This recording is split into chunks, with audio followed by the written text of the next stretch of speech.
Apparently, we're seeing something called rage applying. What is this and what do you know about it? This is where potential employees are really, really frustrated over, they may not have got the job they wanted. They may not have got the compensation they wanted. And this means rapidly applying for a number of jobs within a day, a week. Not only are they getting a new job, they're getting a hefty raise. And so they're saying to people, if you don't like your employer, get out. I think you owe your employer maybe a conversation.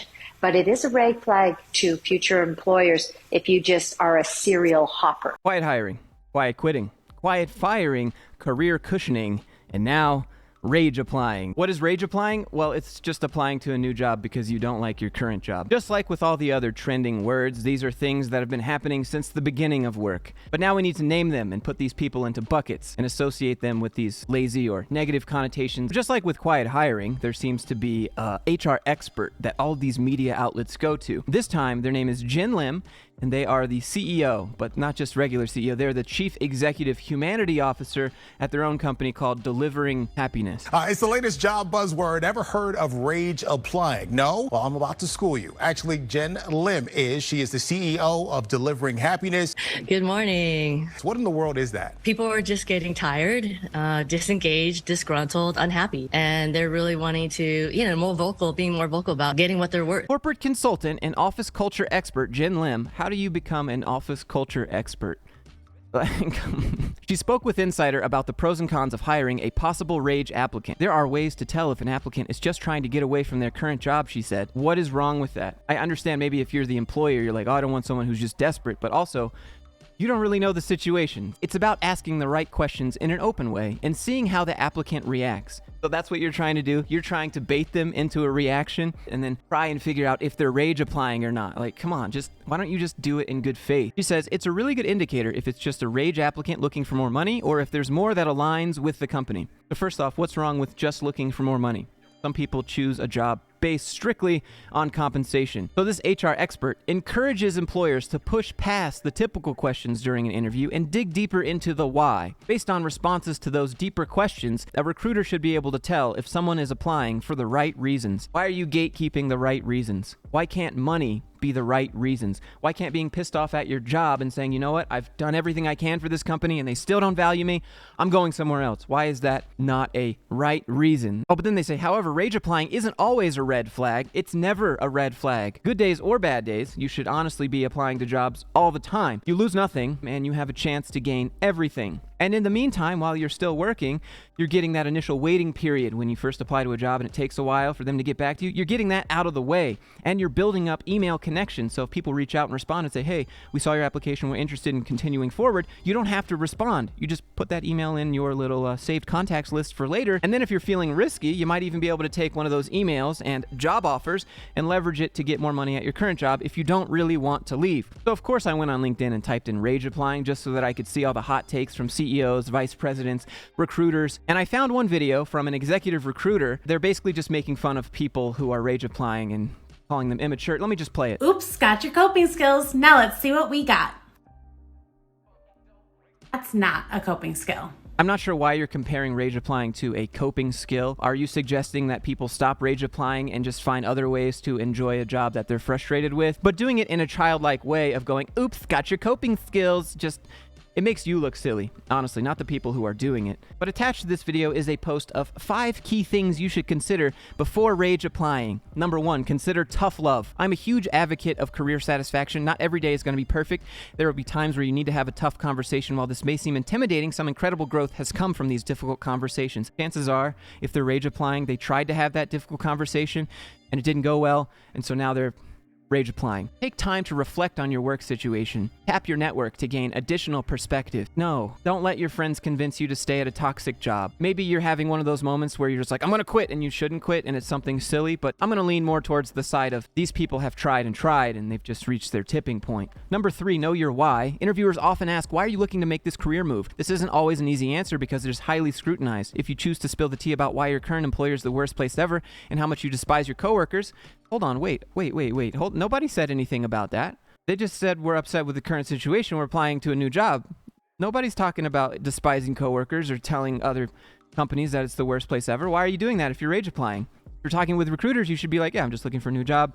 I'm looking for something that's a better fit. As Jack Kelly reminds us in the most recent article from Forbes, it's a red flag to interviewers and human resources. To them, it's unclear whether or not the problem is with the employer or you. Yeah, dude, you could say that about everything when it comes to the interview. What about a job gap, right? Couldn't find a new job. Now they got a job gap, and that's not their fault, but the job gap's getting longer and they're trying to get a new job, but they can't because of what you just said, because it's unclear whether or not you are the problem or the employer. So Jack Kelly, thank you for reinforcing stereotypes that need to be removed. Number 4, don't pass go and don't collect $100. Unlike the game of Monopoly, career planning is a marathon, not a sprint. The game of Monopoly is also a marathon and not a sprint. But that's not a very good comparison, number 1. But also, some people just don't have a career like that. Some people are looking to jump around as much as they can.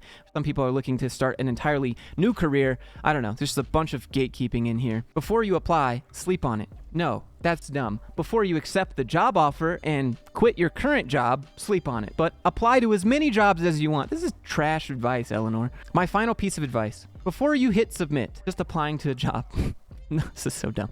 I encourage you to have the tough conversation, talk with your people, rest, reflect, and believe that better days are ahead. Sure, optimism is good, hope is good, positivity is good, but believing that better days ahead when you're not the owner of the company is just silliness and nonsense. Eleanor, stop. Have the tough conversation. Chances are they did, and that's why they're rage applying. Here's one from a vice president, and I think she even understands the concept of rage applying. Rage applying? Still not a new term. It's just applying for a new job because something happened at your current one.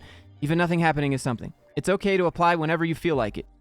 Okay, so as I was browsing through all the different rage applying posts on LinkedIn and looking at the comments, I found one from Mike C. So I assume you watch my videos. Mike C, shout out to you. You're the real MVP here. This is the post you made describing the different trends in the workplace and how they're silly. And then you said, see these videos as a primer. And I clicked on each one of the videos and they're my videos. So shout out to you, Mike C. Appreciate you. Thank you for writing out the very simple definitions. Here's an article about rage applying from the perspective of what I imagine to be most CEOs and business owners. A new buzzword has been hitting social media thanks to Gen Z. What is known as rage applying is a way for individuals who are feeling underappreciated and underpaid at work to get back at their bosses. See, this is what I mean when I say this is how companies see these buzzwords, like to get back. Someone applying for a new job is not getting back at you. This new trend is providing a way for younger folks to let off some steam and seek some revenge in the workplace. That's not what rage applying is. You see what I mean? This is why these buzzwords are bad, because they start attaching negative connotations and negative stereotypes to people doing normal things. People upset, apply for new jobs, that's not getting revenge or getting back. Not too long ago, the most popular way to do this was with quiet quitting. Quiet quitting isn't getting back, it's just not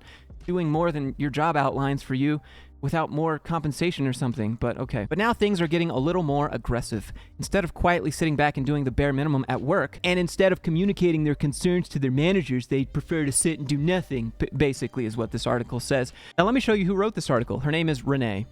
She is a DIYer, a designer, and a home decorator, writing about corporate labor trends as if she has any idea. A problem can be that some of these younger workers want the same luxuries they grew up with, and they're impatient to start living with that same lifestyle. They want to earn a good work-life balance that has traditionally taken older generations longer to earn. Instead of feeling a lot of loyalty to a workplace and aligning personal goals with the company goals long-term, many Gen Z workers keep their personal goals separate and find opportunities elsewhere if they have not been offered better opportunities experiences. Good, as you should. Why is this a problem? Renee, you're not looking good, Renee. As with anything in life, if you make a decision out of anger, it could have repercussions.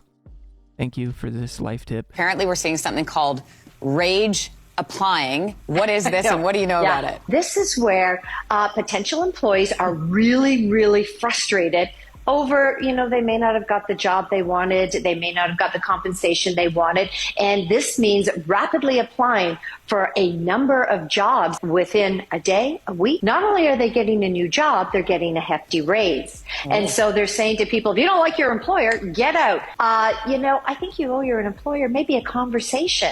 But it is a red flag to future employers if you just are a serial hopper. What do we got? Bobby Pinero over here on morning TV talking about how job hopping is bad again. We've gone over this. If you want to raise, chances are you're going to have to job hop to get it. Otherwise, you can stay at your current job and get a measly 3%, 5% raise every single year, which doesn't even compete with inflation, so you're losing money every year. And you say, you owe your employer a conversation. No. There's a business relationship, okay? That's it. That's all there is. You don't owe your company anything. It's up to you to decide. A lot of these business owners and CEOs will say it's the workers who feel entitled. But I think in this scenario, as you can see, the employers are starting to feel a little entitled to that conversation before you just quit without telling them. All while they expect a 2 weeks notice, but can fire you at any time. You see, you don't owe them anything. So are you angry yet? Are you rage applying? No, you're not? Okay, good. Well, just apply to jobs anyways, like you should be, and then take a new job if you think it's a better fit. That's all there is to it. This stuff has been happening for a long time, but these stupid titles keep attaching negative stigma to things people do that aren't negative. So great job. If you have any more buzzwords or HR experts or any new trends that you'd like me to take a look at, go ahead and let me know. You can email me, Discord, Instagram, however you want to do it. I hope you're doing well, and I'll see you in the next one.